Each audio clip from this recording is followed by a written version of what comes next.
Hi, so welcome back to Real Auto Reports right here at Real Auto Ranch. I'm Jonathan McGrew, and today we have the 2015 Lexus ES 300H. Yes, that means it is the hybrid version of the ES model family, and we're going to tell you everything you can expect from this vehicle from a first impressions perspective in the 2015 model year. So let's check it out.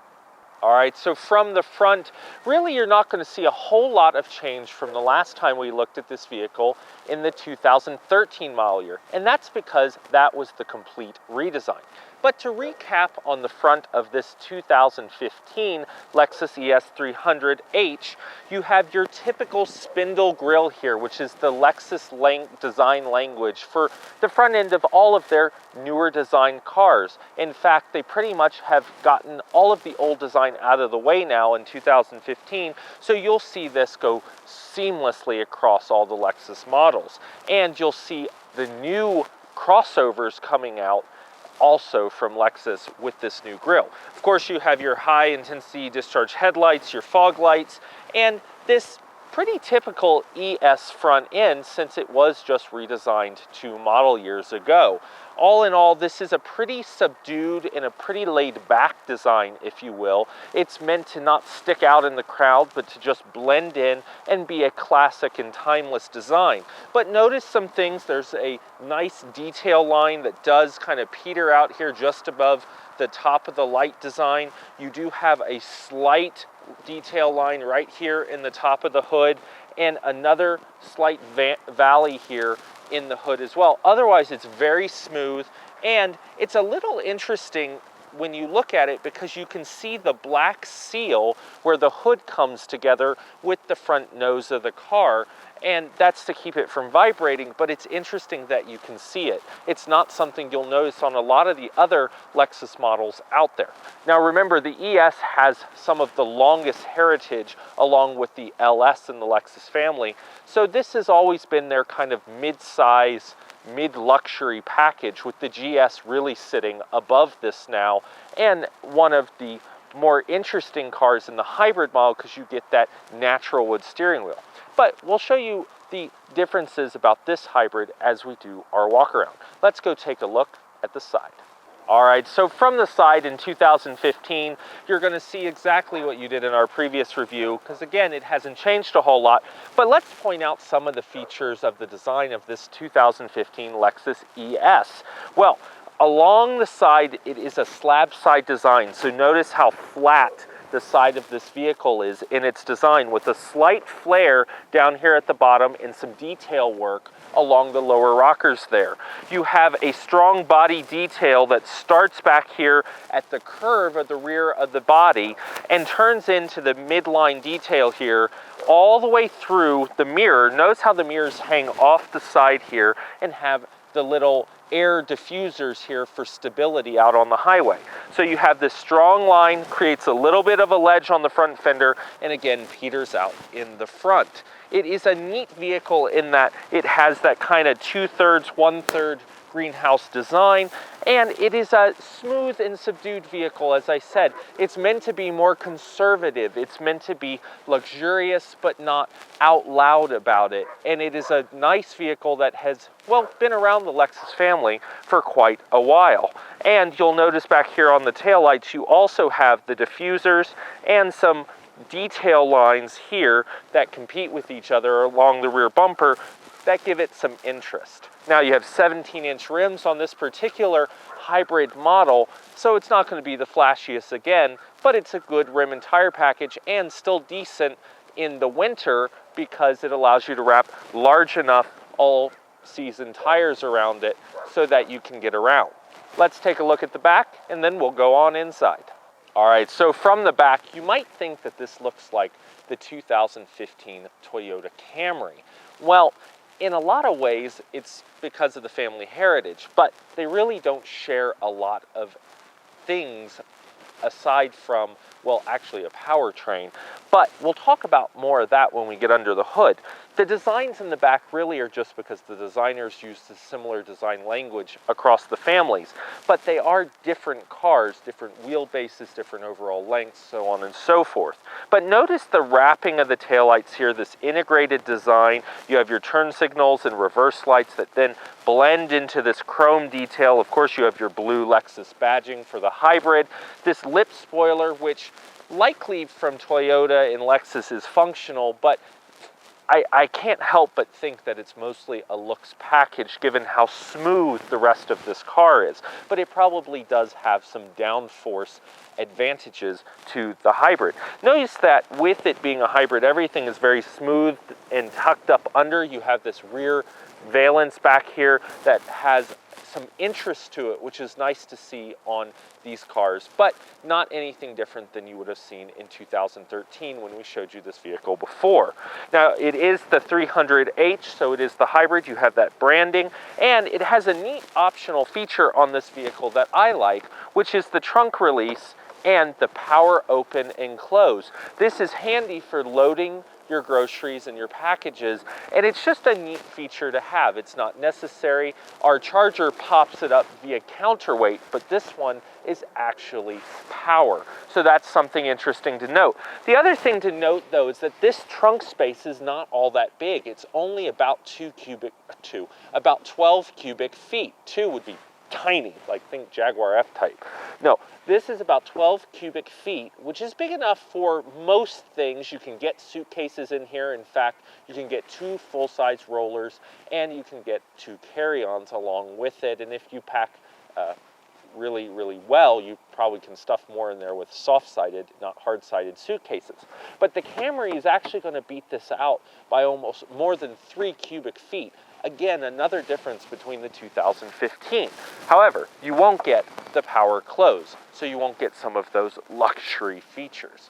Let's go take a look at the inside, and then we'll talk about the powertrain under the hood. All right, so from the driver's seat, what you're going to find is a nice interior. Now, in the ES, again, it's conservative, it's well outfitted, it has good technology, and it has some new bits and pieces here for 2015, but we'll talk about that in a second. Overall, the finishes are nice, but it's all one tone in this ES 300H. You're not going to find the multi-tones as easily. There are some other interior options and things like that, but notice how it is very subdued and kind of laid back in here. And you do have soft touch, you do have the bamboo finish for the hybrid, but it is not the natural bamboo finish that you'll find in the GS hybrid that we looked at a couple years ago as well in 2013.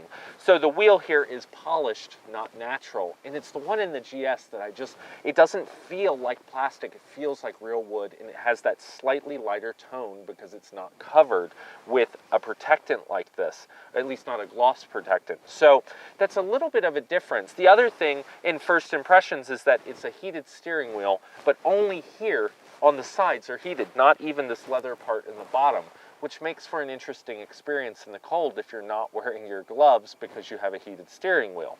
It does have memory seats and the 7-inch navigation screen up here in the front. Now this has some upgrades to it, which is part of the 2015 package, including being able to split the screen into 3 parts. And there's a new Lexus Inform remote app that will allow you to control functions about your vehicle from your mobile phone, including starting and stopping the engine. One of my gripes about these cars is that they don't have auto starts on the key.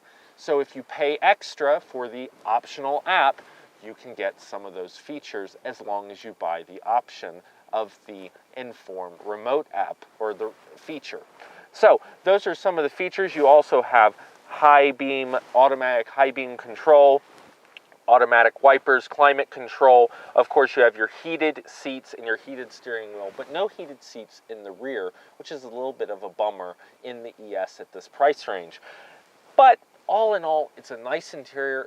The seats, all of my passengers have talked about the seats from a first impressions being super comfy and supple. So that is definitely a point for this Lexus. They're not as firm as some of the other models like the IS.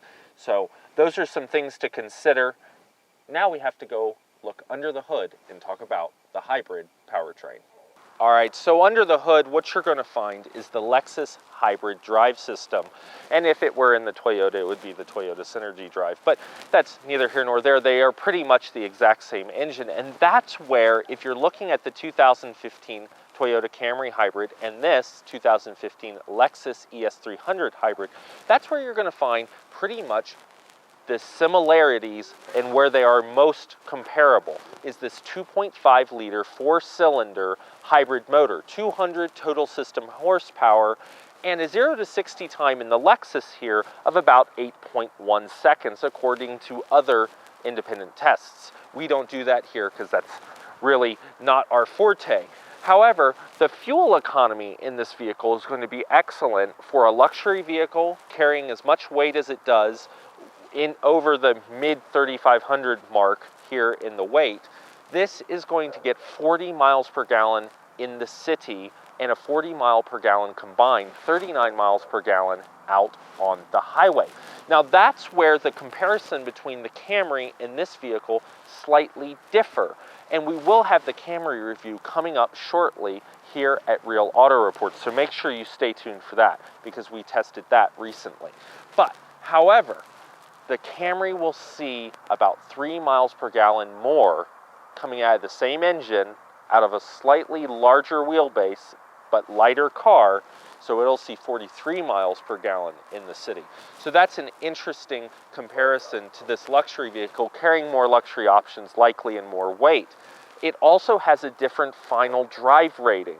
The final drive on this is about 3.54, and on the Camry it's 3.2 and some change, or right in there. So that can also account for some differences in the way that it's geared with the CVT. Another point here, the transmissions in these hybrids are continuously variable, so they won't have the shift points. And you do have a sport mode, so you could choose to downshift and upshift it, but generally people are going to choose to drive it in the eco mode and, well, just cruise right around with their hybrid drive, battery, gas, battery, gas, battery, gas, because that's what it does as you're driving. And we'll show you that in our real first impressions driving, which we'll do next. All right, so here we are for our first driving impressions of the 2015 Lexus ES 300H. And the first thing you're going to notice is that we have really no engine noise right now. In fact, we are driving on completely electric power as we cruise out of the driveway. I'm just going to change the display here so I can tell you when it is engaged and when it isn't in the hybrid mode. So right now we're in complete battery mode, and it says we have a little bit right at about half a battery as we cruise out of the driveway at about 10 miles an hour here. So that's a pretty cool feature from a first impressions perspective, is the hybrid part of the full electric driving, and I like that. Now as I pull out up the hill out of the driveway, I have both engine and battery, and now we just have the engine as we're just on the edge of the gauge meter that says eco. We were just on the edge of power, so it did switch into the full gasoline motor mode, which is your 2.5 liter rather 4-cylinder engine, 200 total system horsepower, about a little over 150 coming from the actual 4-cylinder. So this is a nice drive. The ES was a nice drive the last time we looked at it in 2013, and truly it is a smooth and refined vehicle. They've had many years to refine this kind of mid-entry level luxury to the Lexus brand. Comes in, as I've mentioned before, just over $48,000, really. Well, not just over, but a little over $48,000. And what I notice is just how smooth the steering is. It's not overly soft, but it is definitely, you know, doesn't require too much effort. It is not quite finger turning effort in terms of being too soft, but it's exact and it's easy to park. It has a nice CVT transmission that's not too loud. See, as we floor it here, It's not too loud in the vehicle, and it does get you up and going 0 to 60 in about 8.1 seconds. The suspension is nice and smooth. However, it is soft. It is not a sports car ride at all, or a sports sedan. It's not even pretending to be one. This ES is really a vehicle you're going to buy if you like that soft, comfortable ride, the nice, quiet interior. That's what my passengers talked to me about when they first rode in, was this seems really quiet inside. And I do believe it is. It has excellent range with the hybrid. Now remember, you can get the ES in a non-hybrid in the 6-cylinder versions, so make sure you check those out if you're not so much for the hybrid. But this is a neat vehicle because it is in that kind of middle of the road. It's a nice conservative look.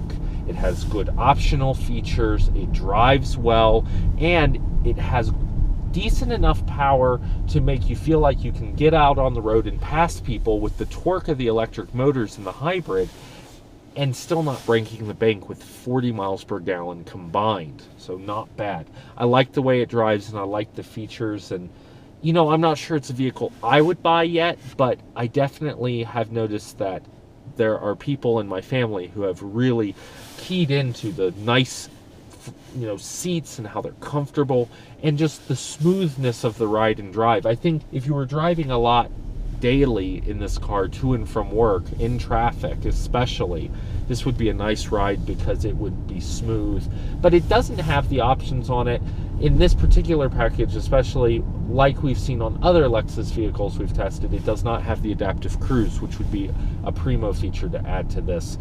If you know, that's what I would be looking at the option list for. And I haven't checked to see if it's available. I'm not sure it is in the hybrid, so it might be something you want to check out. That's the real first impressions driving perspective. So let's do the real wrap up, and then we'll see you down the road for more reviews. So that's the real first impressions video edition on this 2015 Lexus ES 300H. This is a neat vehicle in that it gets excellent gas mileage for a luxury sedan that has good rear passenger room. It has 40 miles per gallon in the city and a 40 mile per gallon combined rating. And we'll let you know how we do in our real video if those numbers show up on the little computer system that tracks it. However, this vehicle will still set you about a fair bit at over $48,000 is tested. However, in the Lexus brand, that's really not that bad, considering that an IS 350 will set you back close to $40,000 easily. And this compares well because it is a much bigger car, but it's not really meant to be that sporty sedan looking drive. If you're comparing it to the Toyota Camry, of course it's going to be well over $10,000 more in most cases than the Camry that most people are going to buy.